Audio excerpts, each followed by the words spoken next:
of the Muslim community.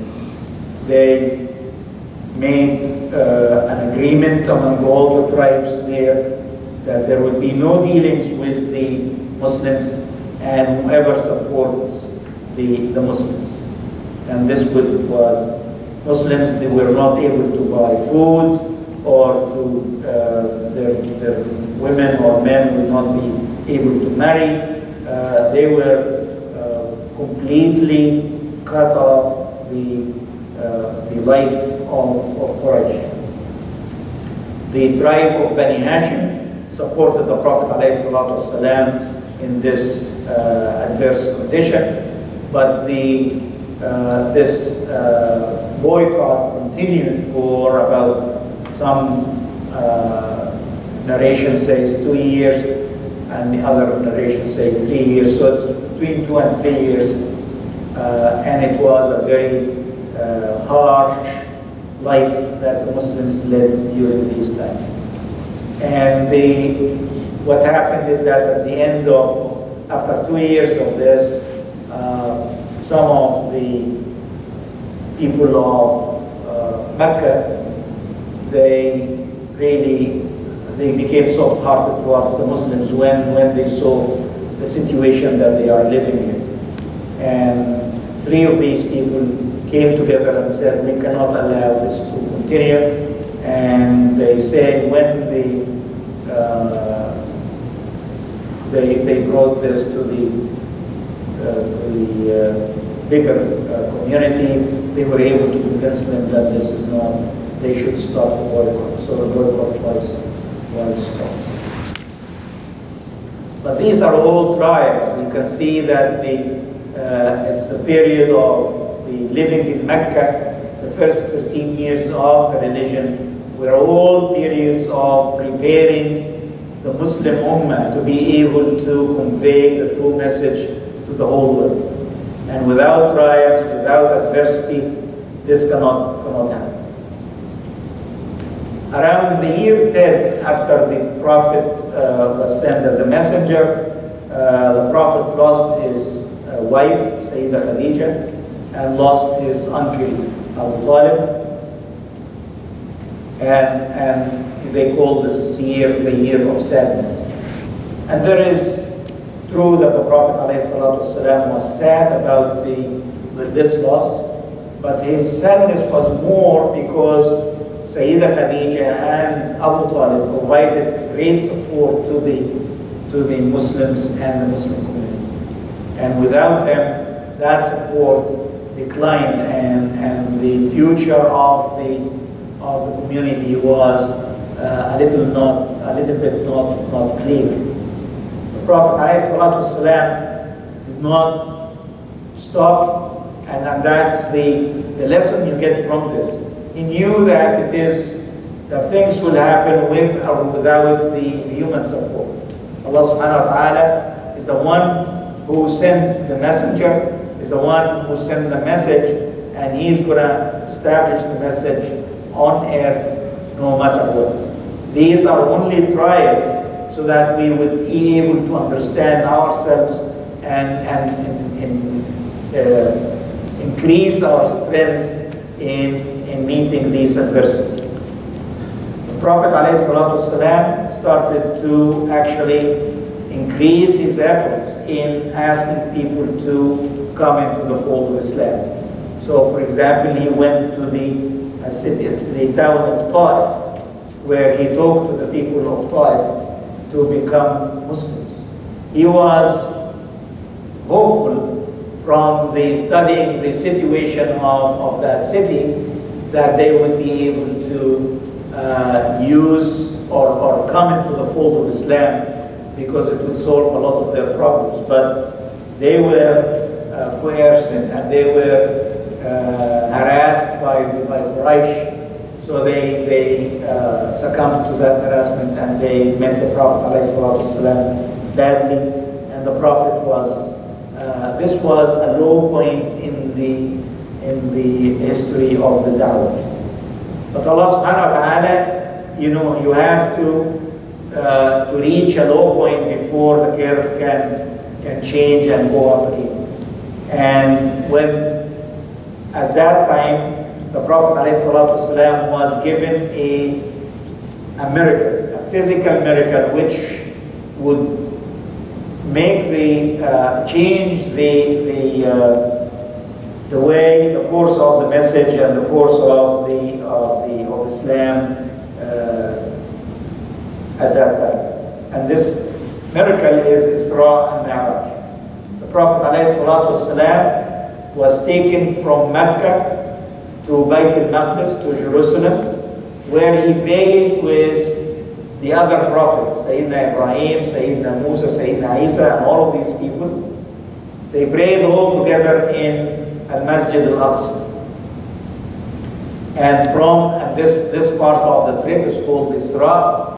And the Mi'raj is that the Prophet ﷺ was taken from Al-Masjid Al-Aqsa to meet Allah subhanahu wa ta'ala in the heaven.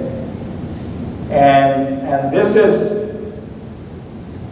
we believe as Muslims that this happened to the Prophet ﷺ both in body and in spirit.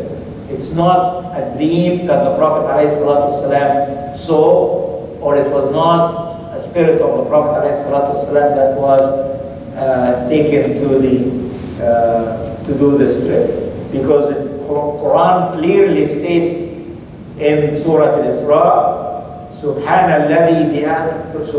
الذي أسرى بعبده ليلا من المسجد الحرام إلى المسجد الأقصى. Glorified He who took His servant from the Masjid Haram, from the Kaaba, to the Masjid Al-Aqsa in Jerusalem. So it doesn't say with his soul, or that he showed him a dream or a vision. It says he took him from, so it's a physical action. So the Prophet ﷺ was, and it's not really something that it's no wonder now, you can have a very a jet aeroplane that takes people from Mecca to Jerusalem in 15 minutes or so. So it is not impossible to happen. What is the mystery about this is that he met with the other prophets and he prayed with them in the mosque. And the other part of the trip is that he was taken from his life on earth to meet Allah subhanahu wa ta'ala, and there is a lot of things to be said about this. There are many lessons that one can learn from Al-Isra and Mi'raj. First of all, as I said, it is a miracle, because at that time, by all standards, it's a miracle to go from Mecca to Jerusalem. And it has to be done in body and soul, as we believe in. And the reason for this is that when the Prophet ﷺ told his companions, and he told the Arabs at that time that this is what happened, they ridiculed him. They did not believe in him. If he had said that I saw this in a vision, this is a normal thing. This would have not been a miraculous thing, and that would call for no ridicule. And they say even there were few Muslims who were soft in their faith, and when they heard this, they reverted back to paganism, because they thought that this is a ridiculous story. But the Prophet ﷺ was able to prove that he actually did this job. The first thing they did is that they asked him to describe what the mosque in the Masjid Al-Aqsa, the Jerusalem mosque, looks like. And he was able to. He says that Allah subhanahu wa ta'ala showed him the inside of the mosque in front of him, and he described the mosque as it exists. And there were people sitting around him who been to the mosque, to the Masjid Al-Aqsa, and knew how it looks like, and they confirmed that what he is telling was the truth. The other thing that he also told them is he told them about a caravan that was going from from Jerusalem to Mecca, and he described certain events that he saw about this caravan. And later on, when the caravan arrived in Mecca, they asked them about what the Prophet ﷺ said, and they said, yes, these things happened. So he was able to give a physical evidence of being visiting in the Jerusalem and coming back in the night. So there is no dispute about this. But in spite of all of this, they did not believe in him as well. The other part of the trip, which is the Mi'raj, is when the Prophet ﷺ went from Jerusalem to the Sidrat al-Muntaha. Jibreel took the Prophet ﷺ to the highest heaven, and there are traditions which describe what the Prophet ﷺ saw. And you can, the Quran, in Surah Al-Isra, it says, سبحان الذي أسرى بعبده ليلا من المسجد الحرام إلى المسجد الأقصى الذي باركنا حوله لنريه من آياتنا. Glorified he who took his servant from Mecca to Jerusalem so that he can see the signs of Allah subhanahu wa ta'ala. In Surah Al-Najm, when it talks about the Mi'raj, it says, لِنُرِيَهُ مِنْ آيَاتِنَا الْكُبْرَى, so that we can show him. There are the Arabic verse can be understood to mean two different things. One is that Allah subhanahu wa ta'ala got him to do this trip to show him the big signs of Allah.